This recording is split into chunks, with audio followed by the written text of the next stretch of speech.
And so to help me with tonight's mystery, Yep. It's one I've been thinking about for a long, long time. Please welcome a man who played 155 games for the North Melbourne Football Club, the one and only Donald McDonald. Thank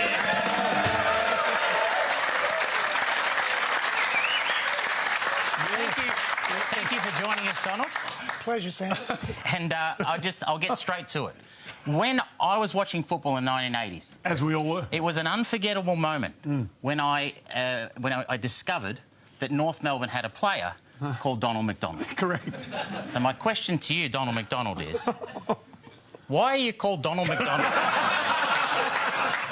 This is Good question, Sammy. Thank you. And it's a question I asked my mum once when I come home from school as a shattered 11-year-old, and I said, "Mum, why did you call me Donald?"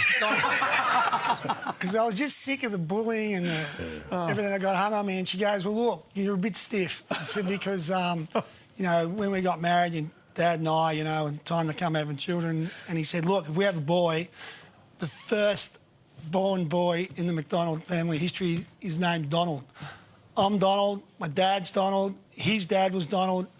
So Mum goes, "Fine, but our one is not going to be called Donald," right? So he goes, "Well, look, we've got a bit of an issue because it's a family tradition." And she said, "I'm not calling our son Donald McDonald." So anyway, as the trooper Mum was, she said, "Look, I'll cut a deal with you. What if we have another boy? We'll call him Donald, but the first one I want to call Paul if we have a boy." Anyway, Dad relented, which was pretty ordinary. Anyway, got a brother called Paul, and then...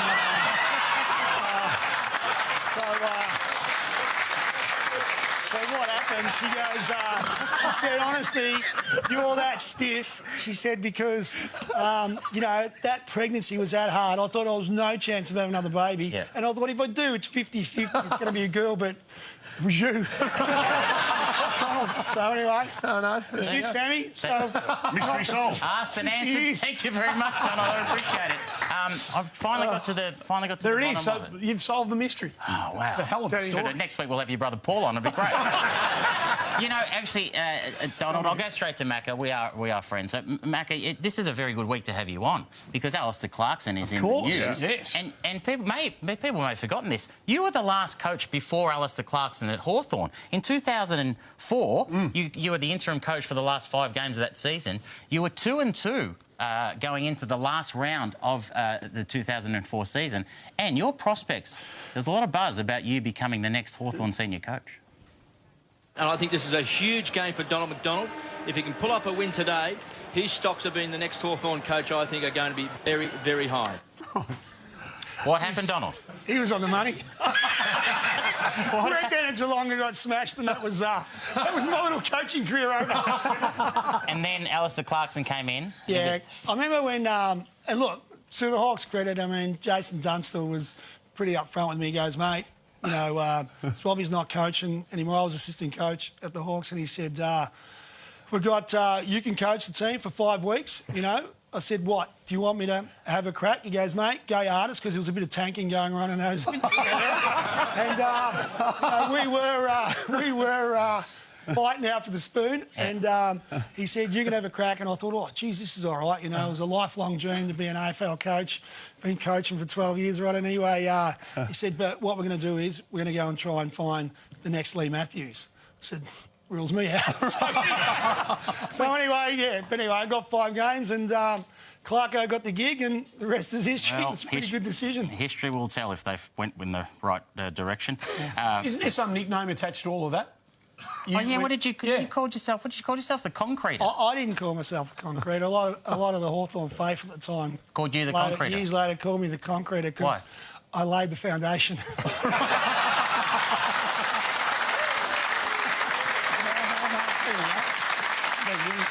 Oh, yeah, well, we got there in the end, Maher. That was good. Hey, listen, last week, though, it's a storied career, but we're just going to... There's a couple of highlights. Last week, we had the Dominator on Wayne Johnson. We spoke about the Battle of Britain. Oh, yeah. By the way, he thought it was a complete waste of time. You had a very, very integral...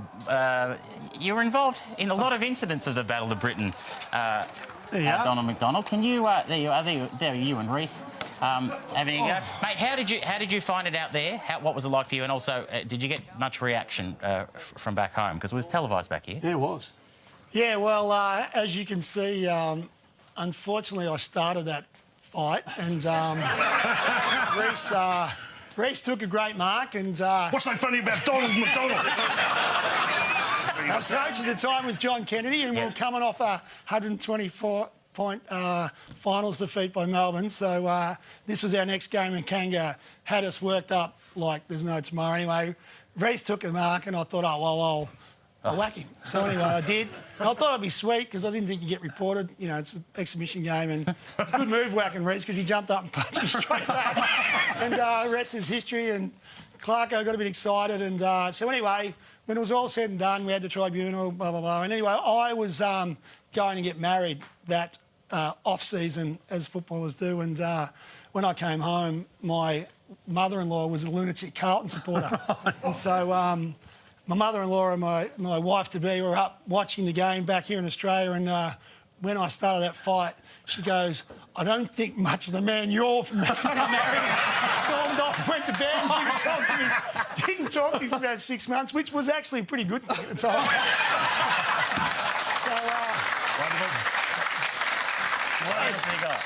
Speaking of family, you shared a great moment at Marvel Stadium with your son, Luke, sensibly named. Luke, who had his 150th birthday. Must have been a proud moment for you. Yep. Yeah, very proud moment, Mick. Yeah, we have spent a few, some occasions. You've run through the banner in the past with your children, I think. I'm not sure. Let's find out. Let's go to the tape. Luke with a couple of very young children under his arm. Nick Del Santo, they had to be twins. Yeah, I've known Luke for 7 or 8 years. I'm not sure if he is. That's Luke, of course. Was he playing footy or babysitting? What was that? No, they're his elder sister's kids, and so he apparently was really keen on taking his dog out, but it's against AFL rules, and so he thought, I've got to take someone out, so he took the 2 babies. So it was good, Charlotte and Lily, they're footy folklore now. If they're your grandkids, they'll be in jail in about 10 years. Listen, thank you very much for coming in, but we cannot let you go without just getting you to talk about, well, I think it's an infamous piece of footage in AFL history, but your involvement in this piece of footage for the North Melbourne Football Club, I'm talking about, of course, the September Shuffle.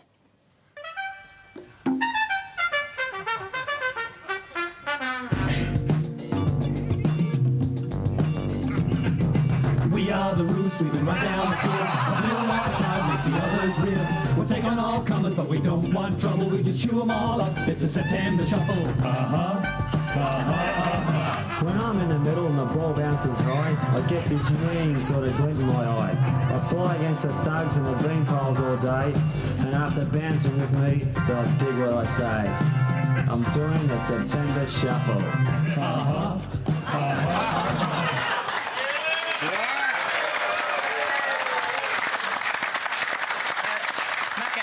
There's actually a genuine debate about what did more damage to the AFL, that or the Battle of Britain.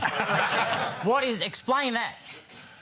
Thought I was going to be the next John Farnham. Mate, I think it was Bob Anson at the time wanted to glitz the Mighty Roos up a bit, so they came up with this concept to do it. And I must admit, the boys were all a bit toey at the time, thinking, oh, what are we doing here? And those sunglasses I was wearing, they said, could you get something a little bit different to wear? And anyway, Peter Jonas, who was one of my teammates at the time, said, his grandmother had these. What did I call them? They heirloom sunglasses. Heirloom. Anyway, they were a family treasure, and he said, look, you can wear these, but you've got to give them back. And I said, yeah, no worries, mate. Anyway, I lost them. I don't know where they were. You lost Peter Jonas's grandmother's sunglasses. Sonny's, yeah. So. Hey, Donald, whenever I hear September Shuffle, I know that it's September and finals are upon us. Well, that is the song that sees finals for us more than lasting legacy. Thanks so much for coming on and being the latest of Sam's mystery guest. We really appreciate it. Donald McDonald, our special guest. Thank you. Hey, there's more. I think there's more.